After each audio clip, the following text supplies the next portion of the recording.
Alléluia. Du verset 13, il dit même le corps n'est pas pour la débauche, mais pour le Seigneur et le Seigneur pour le corps. Alléluia.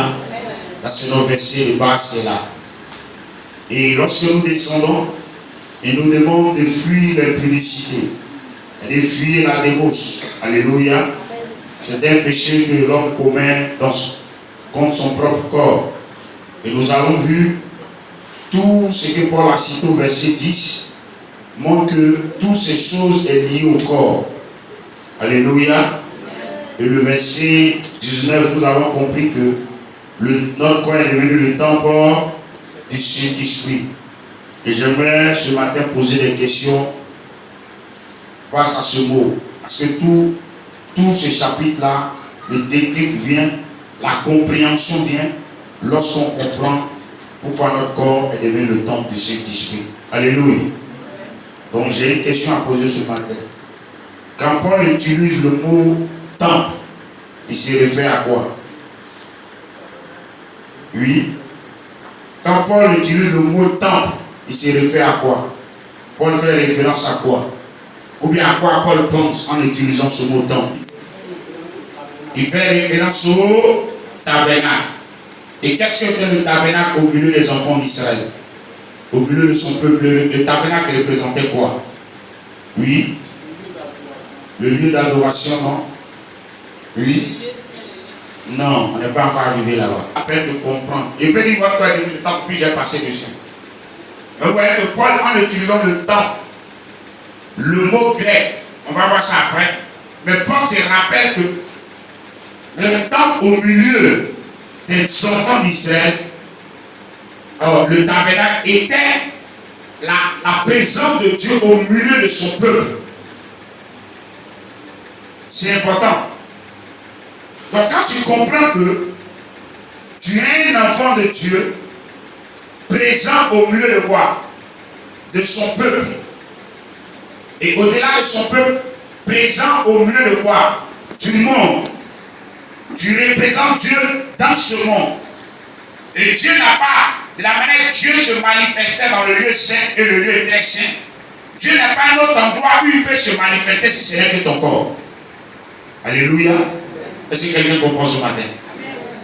Donc, si Dieu, le tabernacle était la représentation de Dieu au milieu de son peuple, et quand vous regardez le tabernacle était entouré d'airain et de freins. Et ce tabernacle-là, on le démontait. Quand Dieu dit, allez m'adorer ici, là où ils avaient Dieu d'adoration, on montait le tabernacle. Il passait un bon moment, il partait encore. Au fur et à mesure. Jusqu'à ce que le roi David va avoir ce projet à cœur, mais qui ne va pas partir, et Salomon va partir le temps. Alléluia. Mais quand Paul fait le temps, Paul se réfère au tabernacle. D'abord, le temple n'est pas arrivé comme ça aux enfants. Le temps de Salomon n'est pas arrivé comme ça dans le hasard. Le tabernacle. Et dans ce tabernacle, il y avait deux lieux où il y avait des catégories de personnes qui avaient le droit d'entrer. Le lieu saint et le lieu très saint. Donc si nous comprenons que Paul dit, votre corps est devenu le temple, d'abord nous devons savoir que nous représentons Dieu dans cette nation, dans ce monde. Et Dieu a besoin de notre corps pour se glorifier, pour manifester sa présence, pour montrer aux gens qu'il est encore vivant. De la manière que Dieu, dans le tabernacle, montrait aux autres nations qu'Israël était incontournable. Par rapport aux autres nations, Dieu, dans ces derniers temps, utilise l'homme composé d'esprit, âme et corps pour pouvoir glorifier son nom, pour pouvoir apporter sa présence dans la vie des individus. Amen. Amen. Donc, cela m'appelle qu'Israël sera mis à part. Israël sera le choix de Dieu. Parce que Dieu, au milieu de son peuple, a le tabernacle. Alléluia. Et on a dit que le mot grec, traduit en français, dit le lieu saint et le lieu très saint. Alléluia. Donc, il dit que nous sommes devenus le temple et nous ne l'appartenons pas nous-mêmes. Mais dans le lieu saint et le lieu très saint, quel était l'objet où le Seigneur venait à la rencontre de son peuple? C'était quel objet? Dans le lieu très saint. Il y avait l'arche de l'Éternel. Et c'est dans l'arche de l'Éternel que Dieu venait à la rencontre du souverain sacrificateur qui entrait dans ce lieu une fois par an pour l'expiation des péchés du peuple. Alléluia. Et les sacrificateurs rentraient dans le lieu saint. Le souverain sacrificateur rentrait dans le lieu très saint. Et c'est là-bas, dans ce coin-là, que Dieu se représentait, se révélait. Sa gloire, sa puissance se révélait.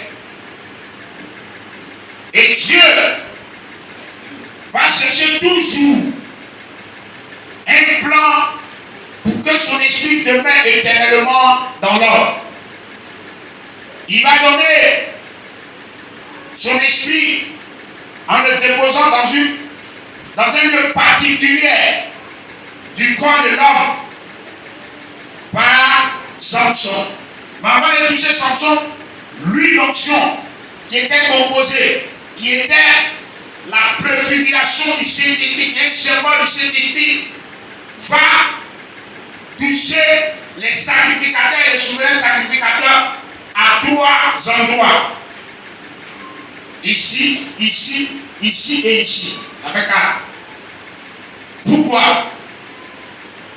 Mais lorsque les souverains sacrificateurs vont exercer, il y aura un moment qu'on va appeler le moment des juges. Et Dieu va mouiller Samson par ses cheveux. Et c'était le secret de Samson. Samson ne devait pas la divulguer, c'est-à-dire ne devait pas expliquer ça à quelqu'un.